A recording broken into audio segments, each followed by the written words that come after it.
எல்லா உயிரும் இன்பம் எய்துக, எல்லா உடலும் நோய் தீர்க. எல்லா உயிரும் இன்பம் எய்துக, எல்லா உடலும் நோய் தீர்க, எல்லா உணர்வும் ஒன்றாதல் உணர்க. நிறைந்த அவைக்கு தலை தாழ்ந்த பணிவான வணக்கம். வணக்கம் வணக்கம். நன்றி.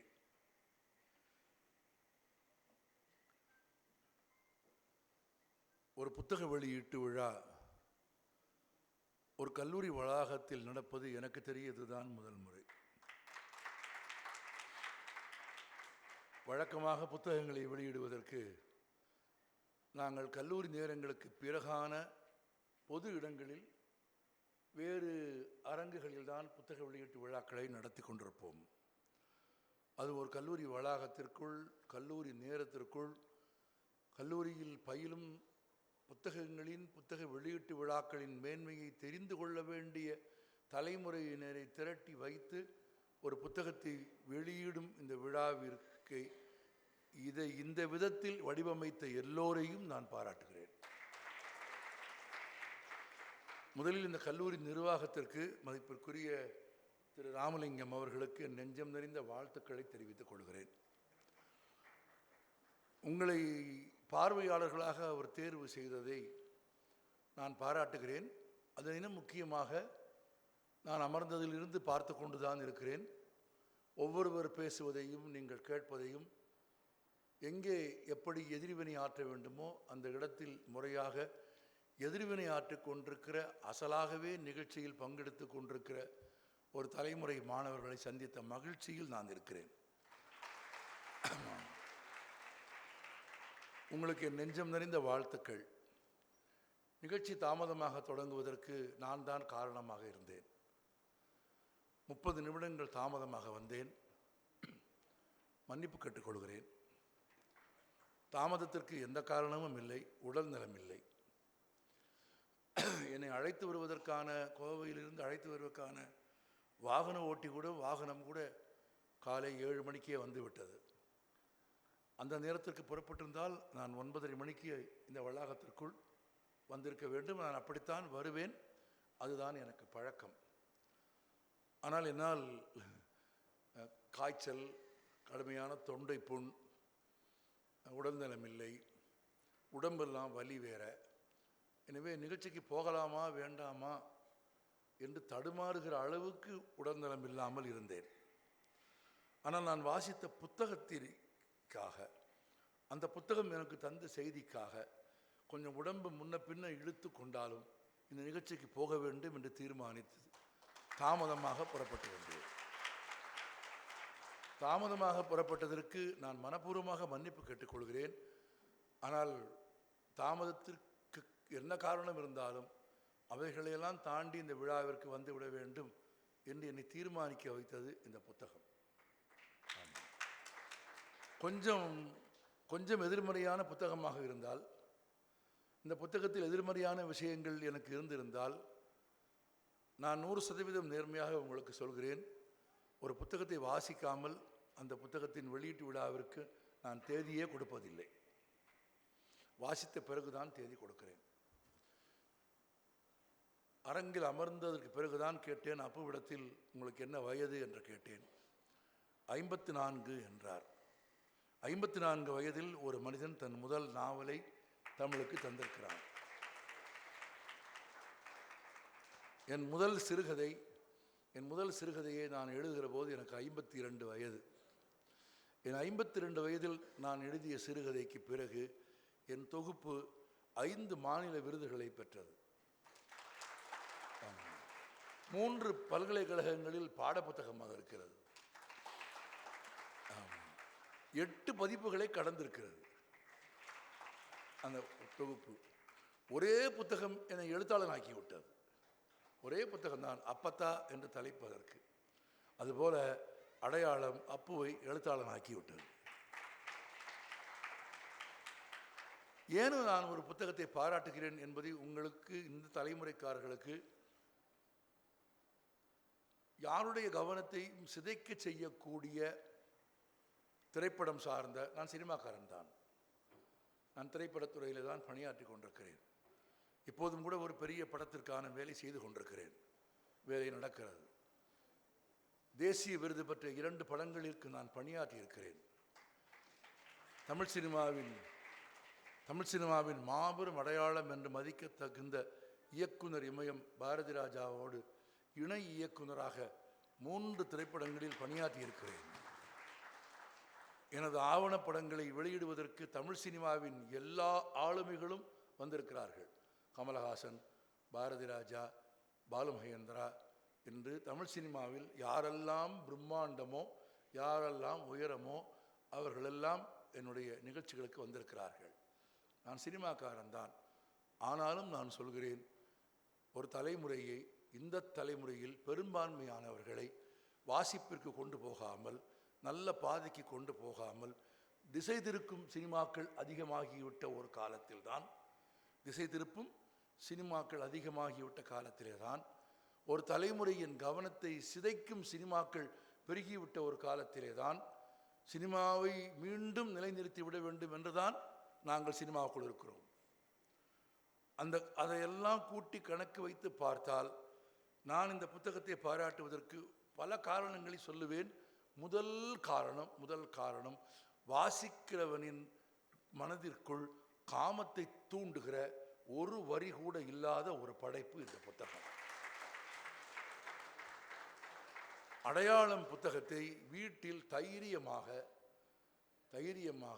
குழந்தைகளுக்கு முன்பு எல்லா தகப்பனும் படிக்க முடியும். படித்துவிட்டு ஒளித்து வைக்காமல், யாருக்கும் தெரியாமல் படிக்க வேண்டிய அவசியமே இல்லை. மறைத்து படிக்க வேண்டிய அவசியமில்லை, மறைத்து வைக்க வேண்டிய அவசியமில்லை.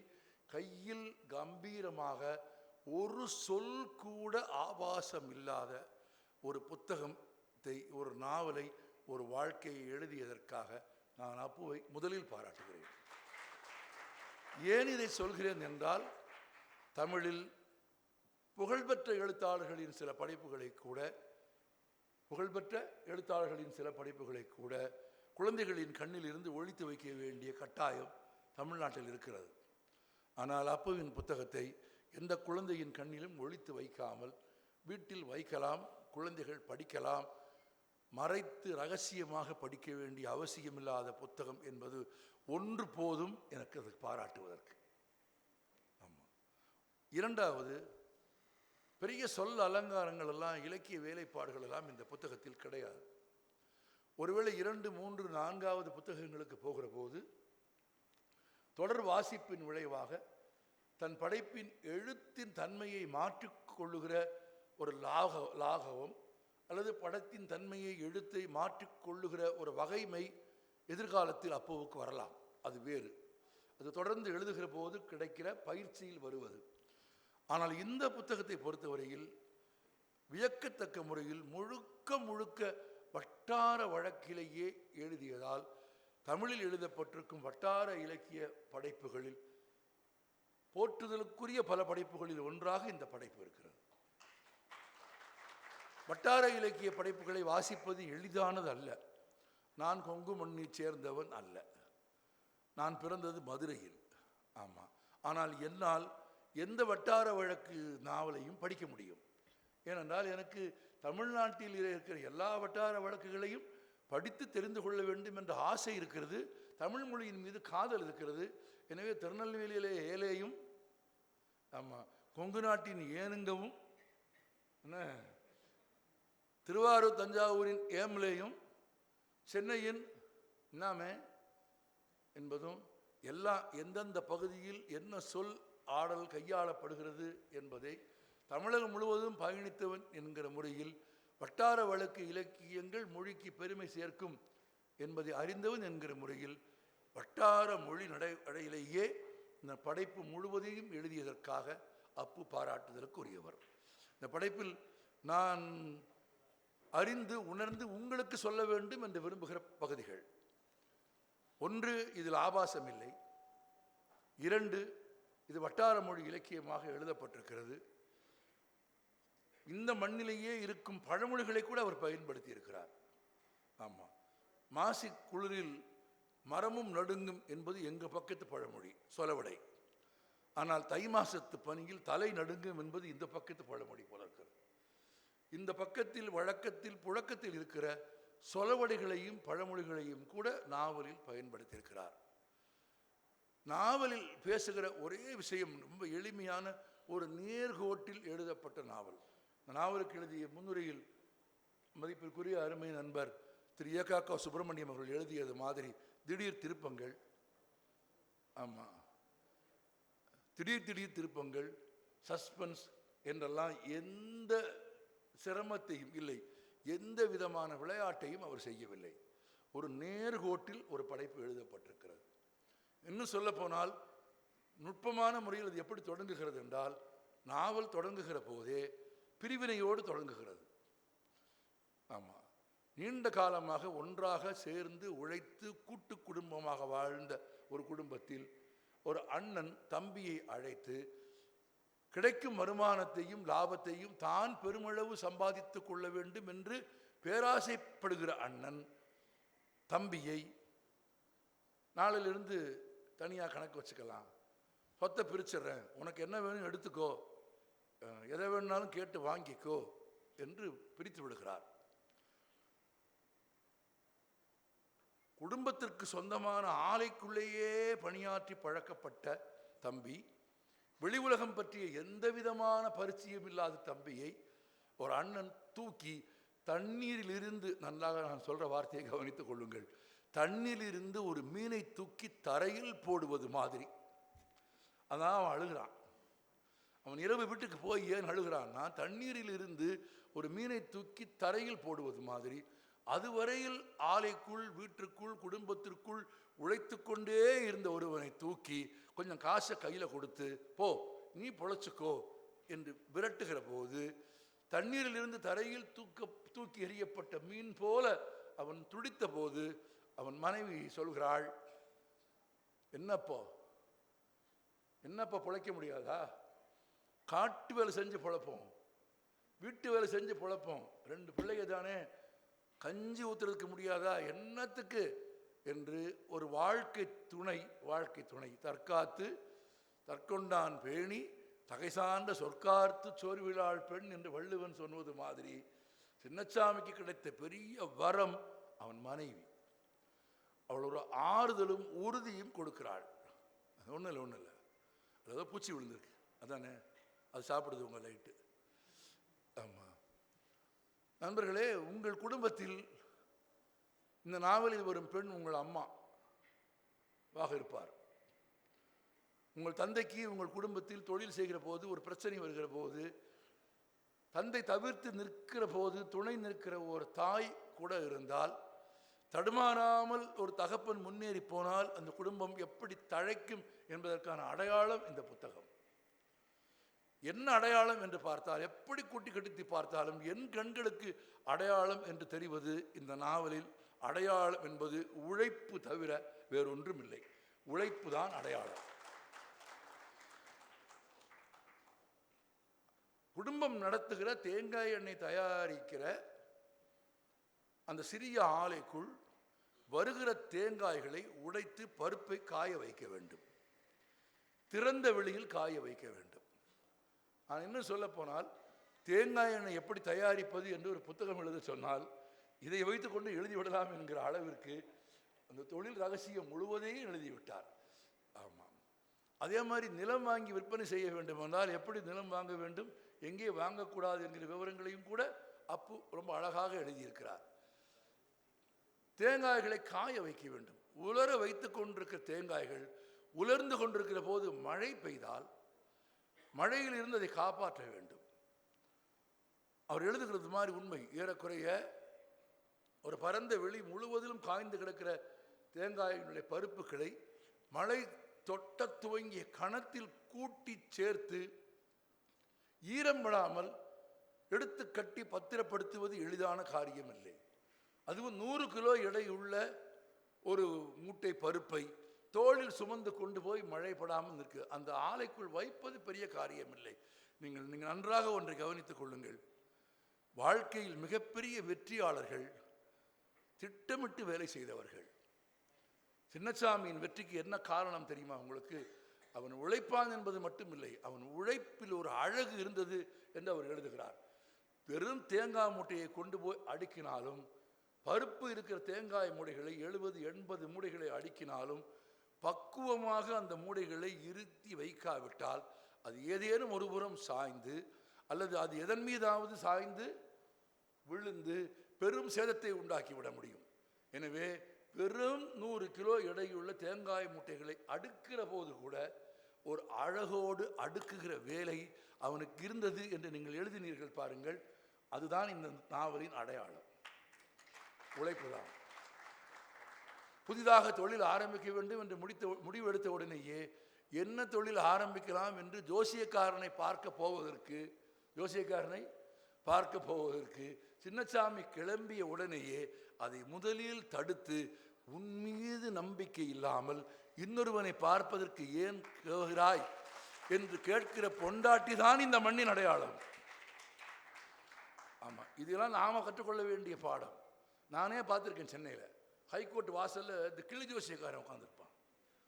ஆமா, கிளியை பார்த்தீங்கன்னு வச்சுக்கோங்க, ரெக்கையெல்லாம் வெட்டப்பட்டு நாக்கில் பூண்டை தடவி வணக்கம் அப்படின்னு நம்ம பாஷையை பேசிருக்கிறதுக்கு பழக்கி அதை கூண்டுக்குள்ளே வச்சு அடைச்சி வச்சிருப்பான். அவன் இப்படி கையை ஆட்டும்போது வெளியே வரணும்,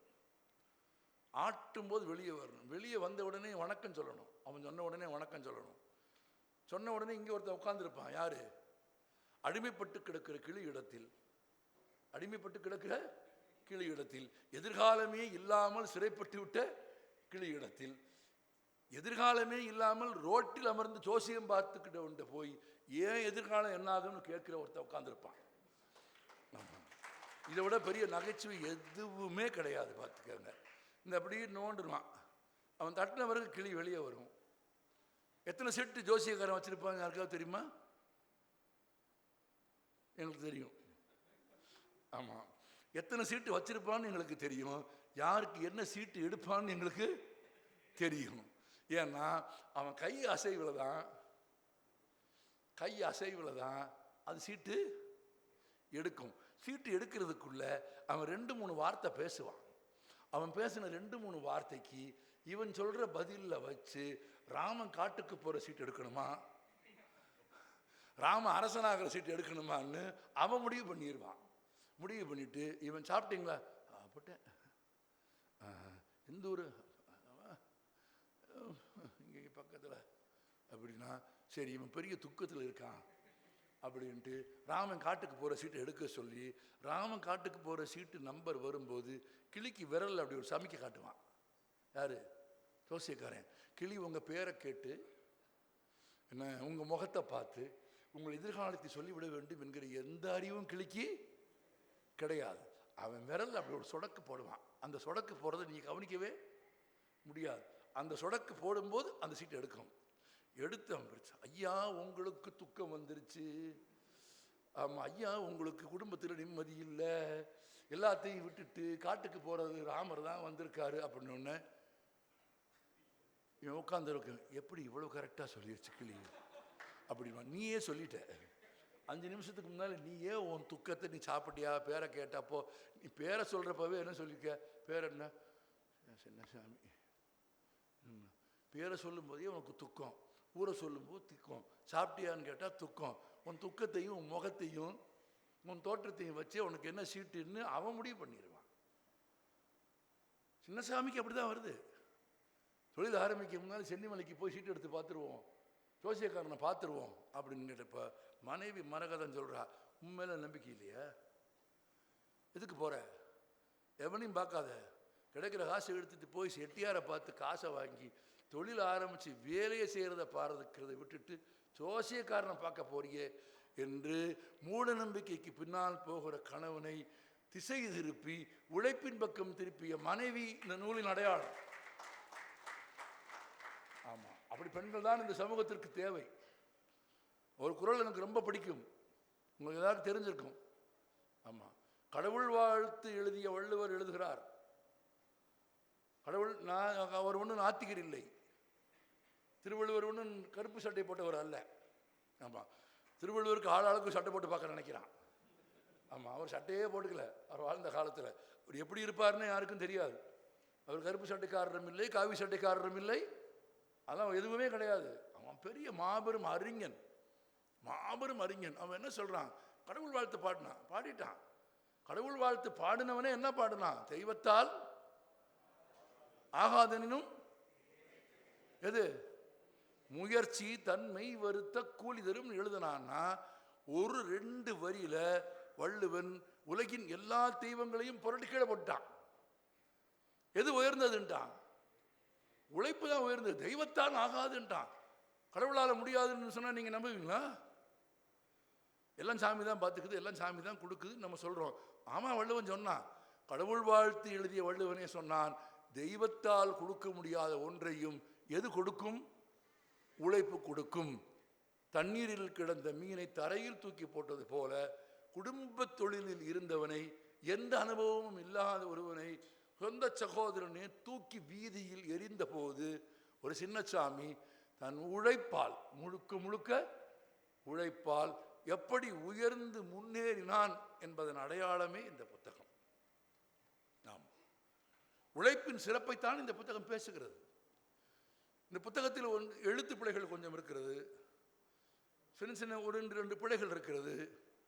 ஆனால் அதை நான் பொது வழியில் எப்போதும் சொல்ல மாட்டேன், அது எனக்கு பழக்கம் இல்லை. பிறகு அப்புறமாக எழுத்தாளருக்கும் பதிப்பாளருக்கும் அந்த திருத்தங்களை சொல்ல வேண்டும். ஏன்னா அடுத்த பதிப்பில் அதை நாம் சரி செய்து கொண்டு விட முடியும். அவைகள் சிறிய பிழைகள், தவறுகள், அது இல்லாத ஒன்று இந்த உலகத்தில் எந்த படைப்புமே இல்லை. 8 பதிப்பு வந்ததற்கு பிறகும் ஒற்றுப்பிழையோடு இருக்கிற புத்தகத்தை தமிழில் இன்றைக்கும் பார்க்க முடிகிறது. எப்படியாவது அதுக்கு கண்ணை மீறி எத்தனை பேர் படித்தாலும் மீறி போய் விடுகிற சிறிய பிழைகள் ஒரு படைப்பில் இருக்கும். ஒரு படைப்பில் எழுத்து பிழை இருக்கலாம், ஒரு படைப்பில் கருத்து பிழை இருக்கக்கூடாது. ஆமாம், எழுத்து பிழையை மன்னிக்கலாம், எழுத்து பிழையை ஏற்றுக்கொள்ளலாம், எழுத்து பிழையை அடுத்த பதிப்பில் சரி செய்து விடலாம். ஆனால் கருத்து பிழை இருக்கக்கூடாது. கருத்து பிழை இல்லை. கருத்து பிழை என்ன? உழைப்பை மதிக்காதது கருத்து பிழை. இந்த சமூகம் இல்லை. எனக்கு நீங்கள் சொன்னீர்கள் தமிழ்நாட்டிலேயே சிறந்த இடம் இது என்று நீங்கள் சொன்னீர்கள். நீங்கள் மண்ணில் பிறந்தவர்கள், அப்படித்தான் நீங்கள் சொல்வீர்கள். ஆனால் நான் மதுரையில் தான் பிறந்தேன். ஆனால் மதுரை சிறந்தது என்று சொல்ல மாட்டேன். என்னை பொறுத்தவரையில் உழைக்கிற எல்லா இடமும் சிறந்த இடம். உழைப்பால் வென்றவர்கள் எல்லோர் வாழ்கிற இடமும் சிறந்த இடம். அப்படி மனிதர்களை நான் தமிழகம் முழுவதிலும் பார்க்கிறேன். அது இங்கே மட்டும் இல்லை, ஒன்றும் இல்லை. இதில் ஒரு சின்ன கதையில் போகிற போக்கிலேயே தேங்காய் எண்ணெயை உற்பத்தி செய்து பெருமளவு கொள்முதல் செய்து பெருமளவு பெரிய அளவிலே விற்று கொண்டிருந்தவர்களுக்கு நடுவில் ஒரு சிறிய 1 ரூபாய்க்கும் குறைவான பாக்கெட்டில் சாஷே என்கிற அளவில் பற்பசைகளை கூட இப்போ சாஷேக்கு வந்துருச்சு, டூத் பேஸ்ட்டும் சாஷேயில் வந்துருச்சு. முதன்முறையாக ஷாம்பு வந்தது போல தேங்காய் எண்ணெயையும் மிகச்சிறிய அளவில் சிறிய பாக்கெட்டுகளில் கொண்டு வந்து விற்பனை செய்தால் வாங்கும் சக்தி அதிகம் இல்லாத, அதாவது 1/2 litre 1 litre 3/4 litre 1/4 litre 100 milli தான் வாங்கித்தான் தேங்காய் எண்ணெயை பயன்படுத்த வேண்டும் என்கிற அளவுக்கு வசதி இல்லாத சாதாரண ஏழை கிராமப்புற மக்கள் ஒரு தலைக்கு தேங்காய் எண்ணெய் தேய்க்கணும்னா 10 ரூபாயை கொடுத்து ஒரு பாக்கெட்டு வாங்குவான். தமிழ்நாட்டின் கிராமத்தின் ஜனத்தொகையில் ஏறக்குறைய 4 கோடி பேரில் 2 கோடி பேர் ஆளுக்கு 1 ரூபா கொடுத்து தலைக்கு போடுற தேங்காய் எண்ணெயை சாஷையை வாங்கினேன்னா நீங்கள் 1 லிட்டர் 1 லிட்டர் 2 லிட்டர் வாங்குகிறவர்கள் செய்கிற கொள்முதலை விடவும் கூடுதலான வணிகத்தை சிறுதுளி பெருவெள்ளமாக அதை ஆக்கிவிடும். அப்படி சிறுதுளி பெருவெள்ளமாக பாக்கெட்டில் தேங்காய் எண்ணெயை அடைத்து விற்கலாம் என்கிற யோசனையை ஒரு சலவை தொழிலாளி தான் சின்னசாமிக்கு சொல்கிறான். உருவு கண்டு எல்லாமை வேண்டும் என்று இந்த புத்தகம் கற்றுக் கொடுக்கிறது. யாரிடமிருந்து வேண்டுமானாலும் வாழ்க்கைக்கான கல்வியை நீங்கள் பெற முடியும், பெற வேண்டும். அதற்கு நாம் செய்ய வேண்டியது ஒன்றே ஒன்றுதான், மனம் விசாலமாக இருக்க வேண்டும், காதுகள் எப்போதும் திறந்திருக்க வேண்டும். உங்களுக்கு கற்றுத்தருவதற்கு, உங்களுக்கு பேசுவதற்கு, உங்களுக்கு வாழ்க்கையில் முன்னேறுவதற்கான செய்திகளை சொல்வதற்கு மனிதர்கள் இருக்கிறார்கள். ஆனால் அவர்கள் சொல்வதை கேட்கும் பண்பு நமக்கு வேண்டும். ஒன்றுமில்லை. அப்பு என்னவாக இருந்தார் என்று கேளுங்கள். அரசியலில் இருந்தார், ஊராட்சி மன்ற தலைவராக இருந்தார். ஒரு ஊராட்சி மன்ற தலைவராக இருந்த அரசியல் வாழ்க்கையை மேற்கொண்ட ஒரு மனிதர் இன்றைக்கு தமிழ்நாட்டில் வியக்கத்தக்க விதத்தில் தன் முதல் புத்தகத்தின் மூலமே ஒரு எழுத்தாளர் என்கிற அடையாளத்தை எப்படி பெற்றார் என்று யோசித்து பார்த்தால் அதற்கான காரணமும் இந்த மேடையிலேயே காண கிடைக்கிறது. இதோ தேவி பாரதி அமர்ந்திருக்கிறார். நான் அவரது வாசகன், நான் அவரை நேசிக்கிறவன். தமிழின் மிகப்பெரிய இலக்கிய பத்திரிகைக்கு ஆசிரியராக பணியாற்றிய பெருமைக்குரியவர். நீர்வழி படும் என்ற அவருடைய நாவலுக்காக அவர் வாங்கிய சாகித்ய அகாடமி என்கிற படைப்பு இந்தியாவில் இலக்கியத்திற்கு தரும் பரிசுகளிலேயே இப்போது வரைக்கும் உயர்ந்த பரிசு. ஆமாம், தொகுப்பவரை நான் பாராட்ட விரும்புகிறேன். ஆனால் உண்மையிலேயே என்னன்னா, நுட்பமாக செய்திகள் என்பது மட்டுமல்ல, அவருக்கான பாராட்டை சொல்கிற போது அனைவரையும் எழுந்து நின்று நீங்கள் பாராட்ட சொன்னதன் மூலம் மொழியின் பாலும் இலக்கியத்தின் பாலும் சமூக நிகழ்வுகளின் பாலும் உங்களுக்கு இருக்கிற புரிதலை அது உணர்த்தியது எனக்கு. ஏனென்றால் அப்படி எழுந்து நின்று எல்லோரும் பாராட்ட வேண்டிய இடத்திலே தான் தேவி பாரதி இருக்கிறார். அந்த இடத்திற்கு சொந்தக்காரர். இன்னும் சில மாதங்களுக்கு பிறகு நீங்கள் சென்னையில் அண்ணா நூற்றாண்டு நூலகத்திற்கு போனால், அண்ணா நூற்றாண்டு நூலகத்தின் தரைத்தளத்தில் செந்தமிழ் சிற்பிகள் அரங்கம் என்கிற அரங்கத்தில் உவே சாமிநாத ஐயர் தொடங்கி கால்டுவெல் ஜியு போப் தொடங்கி தமிழுக்கு பெருமை சேர்த்த எல்லா இலக்கிய ஆளுமைகளின் அழகிய தைல வண்ண ஓவியங்களில் தேவி பாரதியின் படமும் இருக்கும்.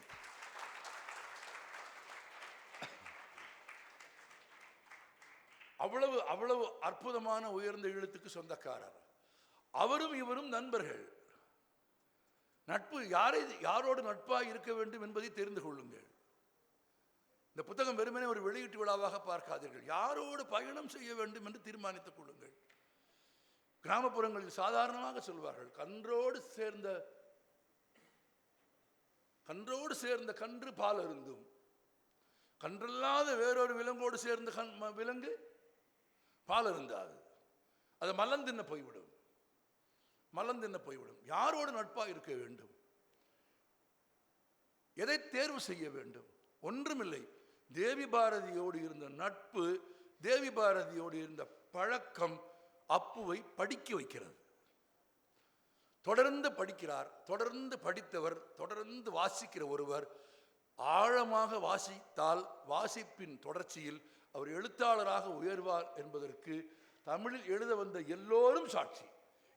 வாசித்துத்தான் தேவி பாரதி எழுத வந்தார், வாசித்துத்தான் நான் எழுத வந்தேன், வாசித்துத்தான் கலைக்கோவன் எழுத வந்தான், வாசித்துத்தான் அப்பு எழுத வந்திருக்கிறார். வாசிப்பின் தொடர்ச்சியில் எழுத வந்திருக்கிறார். தொடர்ந்து புத்தகங்களை வாசித்ததன் விளைவு இந்த மேடையில் அப்புவை ஒரு எழுத்தாளனாக உயர்த்தி இருக்கிறது. இந்த புத்தகத்திற்கான முன்னுரையில் மிகுந்த நன்றியோடு அதை முதலில் குறிப்பிடுகிறார். 30 ஆண்டு கால நட்பு அவரோடு இருந்தது. வாசித்தேன், அவரோடு இருந்தேன். ஆமாம், பொய்த்தேவு என்கிற ஒரு நாவலை வாசித்தேன். கானாசுவின் நாவல் தானே? ஆமாம், கானாசுவின் நாவலை நானும் படித்திருக்கிறேன். கானாசுவின் நாவல் பொய்த்தேவையை படித்தேன். பிறகு நானே எழுதலாம் என்று விரும்பினேன் என்றால், தானே ஒரு படைப்பை எழுதும் ஆற்றலை அப்புவுக்கு எது தந்தது என்றால் தொடர்ந்த வாசிப்பு தந்தது. தொடர்ந்து வாசிப்பு தந்தால் ஒருவன் ஒரு புத்தகம் எழுதி விடுவான் என்பது சிறப்பு தான். ஆனால் ஒரு புத்தகம் ஒரு மனிதனுக்கு என்ன கொடுக்கும் என்று யோசித்து பாருங்கள். கலைக்கோவன் சொன்ன விட்டதை நான் சொல்கிறேன். எழுத்தும் இலக்கியமும் அறம் கொடுக்கும், பொருள் கொடுக்கும், இன்பம் கொடுக்கும், மரணத்திற்கு பிறகும் வாழ்வு கொடுக்கும்.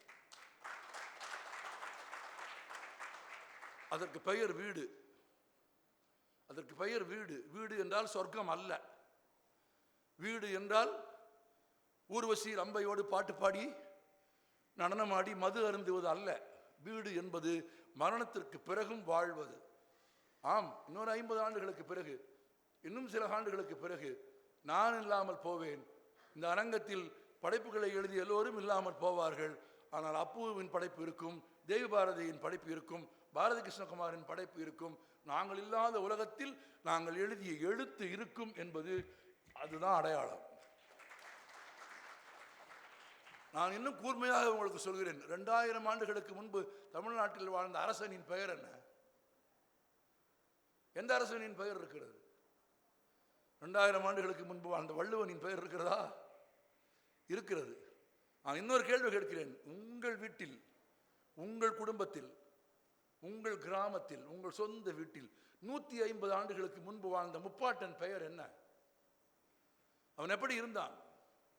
அவன் என்ன தொழில் செய்தான்? அவன் எவ்வளவு படித்தான்? உங்களுக்கு எனக்கும் தெரியாது. ஆனால் 1882ஆம் ஆண்டு 125-50 ஆண்டுகளுக்கு முன்பு பிறந்த சுப்பிரமணிய பாரதியை தமிழருக்கு தெரியும், உலகம் புறாவிலும் தெரியும் என்றால், பாரதி தன் எழுத்துக்களின் வழியே, படைப்புகளின் வழியே அடையாளம் பெற்றான். நினைவு வைத்துக் கொள்ளுங்கள். உங்கள் எதிர்காலத்தை நீங்கள் தீர்மானிக்க வேண்டும் என்று விரும்பினால் நான் இன்னும் கூட கூர்மையாக சொல்கிறேன். ஆமாம், இன்னும் சில ஆண்டுகள் படிப்பீர்கள். உங்கள் பெற்றோர்களின் உழைப்பில், உங்கள் பெற்றோர்களின் கண்ணீரில், உங்கள் பெற்றோர்களின் வியர்வையில், உங்கள் பெற்றோர்களின் குருதியில் தான் நீங்கள் வாழ்கிறீர்கள். அது பாய்ந்துதான் இந்த செடி வளர்கிறது. அதில் யாருக்கும் மயக்கமோ தயக்கமோ தேவையில்லை. இன்னும் சொல்ல போனால் இந்த சின்ன அரங்கத்தில் கூட அம்மா இல்லாத ஒரு குழந்தை இருக்கும், அப்பா இல்லாத ஒரு குழந்தை இருப்பான். ஏன் அப்பாவும் அம்மாவும் இல்லாத ஒரு குழந்தை கூட இருக்கும். ஆனால் யாரோ உறவோ நட்போ தாயோ தகப்பனோ ஓடி உழைத்துத்தான் கொண்டு வந்து கொடுக்கிற பணத்தில் தான் அந்த தண்ணீர் பாய்ந்து தான் ஒரு செடி வளர்வது மாதிரி நீங்கள் வளர்கிறீர்கள். எத்தனை காலத்திற்கு? இன்னும் சில ஆண்டுகளுக்கு, 2 அல்லது 3 ஆண்டுகளுக்கு பிறகு இந்த கல்லூரியில் நீங்கள் நீடிக்க முடியாது. ஆமாம், ஒரு குறிப்பிட்ட படிப்பு முடிந்ததற்கு பிறகு நீங்கள் வெளியே போக வேண்டும். தாய் எவ்வளவு அன்புடையவளாக இருந்தாலும், தாய் எவ்வளவு கருணையுடையவளாக இருந்தாலும், தாய் உலகத்திற்கே உதாரணமாக இருந்தாலும், தாயின் கருவறையிலே கூட 300 நாட்களுக்கு மேலே எவனும் இருக்க முடியாது. இருந்தால் தாய்க்கும் கேடு, இருப்பவனுக்கும் கேடு.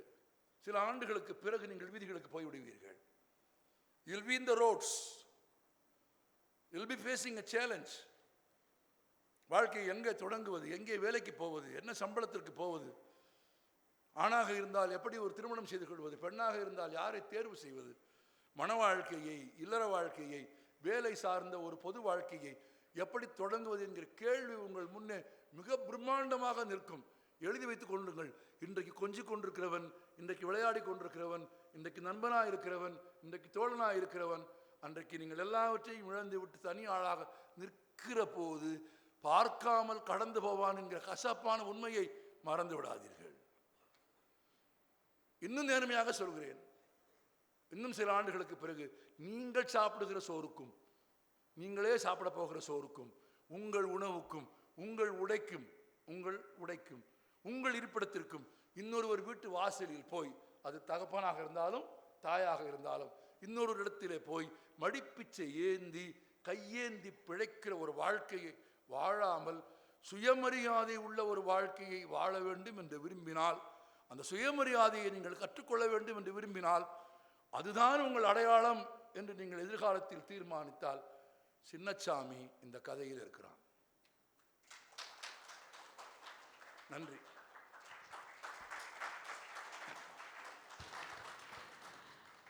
நன்றிங்க ஐயா.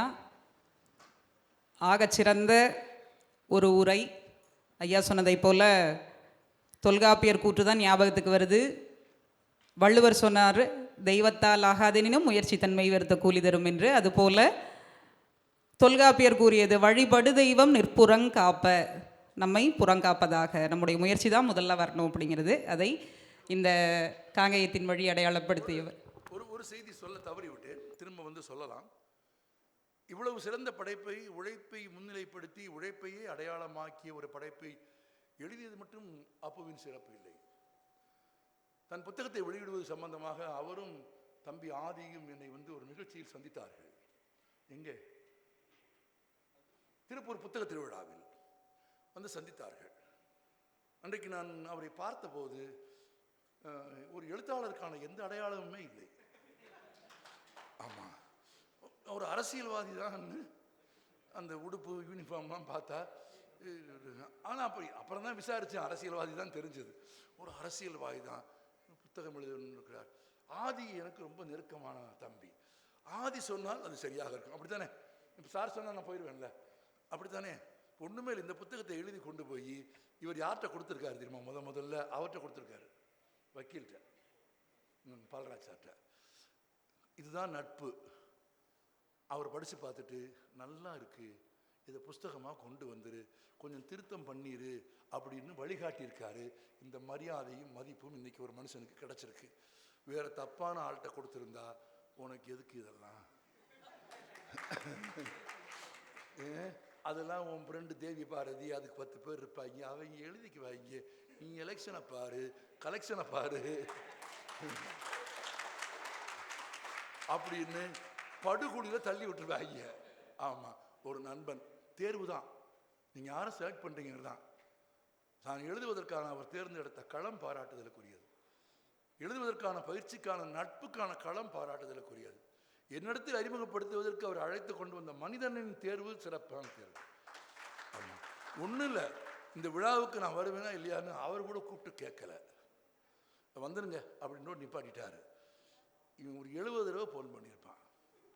இன்னைக்கு காலையிலேயே ஒரு 70 தடவை, அண்ணா எந்திரிச்சிட்டிங்களா, அண்ணா பல்லு விளக்கிட்டீங்களா, பல்லு விளக்காமலையா வருவேன் நான் அப்படின்னு, அண்ணா குளிச்சிட்டிங்களா, அண்ணா கிளம்பிட்டீங்களா, கார் ஏறிட்டீங்களா, வந்துட்டீங்களா, இப்போ எங்கே வந்துட்டு இருக்கீங்க அப்படின்னா எனக்கு சுற்றி பார்த்து எங்கன்னு தெரியலை, இதை பார்த்துட்டு சொல்கிறேன்னு கட் பண்ண 2வது நிமிஷம் பார்த்துட்டிங்களா அப்படின்னு.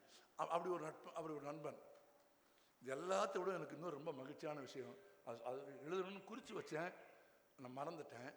இந்த புத்தகத்தை வெளியிடுவதற்கான தருணம் வந்தபோது தன் தாயையும் மனைவி மேடைக்கு அழைத்து வந்த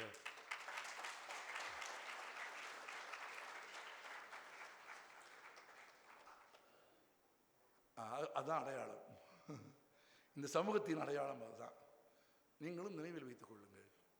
வீட்டுக்கு போனால் அம்மாட்ட உனக்கு என்ன தெரியும், மொபைல் பார்க்க விட மாட்டேங்கிற, பேச விட மாட்டேங்கிற, கேட்குற காசை கொடுக்க மாட்டேங்கிற, 100 கேள்வி கேட்குற, நான் காலேஜில் படிக்கிறேன் உனக்கு என்ன தெரியும் அப்படின்னு எழுத படிக்க தெரியாத அல்லது குறைவாக படித்த தாயை இழிவாக நடத்துகிற சமூகத்தில் தனக்கு கிடைந்த உயர்ந்த உயர்வு ஒரு சபையில் வருகிற போது அதை தான் பெறுவதை காட்டிலும் தன் தாயும் மனைவியும் பெற வேண்டும் என்று ஒரு விரும்பிய ஒரு மனிதன் இந்த சமூகத்தின் சிறந்த அடையாளம். அதை விட ஆச்சரியம், அவங்க அம்மாவும் மனைவியும் ஒத்துமையா மேடைக்கு வந்து, ஆமாம், பெற்ற தாயும் வாழ்க்கையில் துணையாக வந்த தாயும் ஒரு சேர மேடையில் வந்து அந்த புத்தகத்தை வாங்கும் நிகழ்வும் நடைபெற வேண்டும் என்று விரும்பிய அந்த மனதை நான் பாராட்டுகிறேன். நன்றி. நன்றிங்க சார். நமது தமிழ் சமூகம் தாய்வழி தலைமையின் அடையாளம். வேட்டை சமூகத்தில் தாயின் தலைமை இன்றும் கதவுகளுக்கு பின்னே நின்று கொண்டுதான் இருக்கிறது.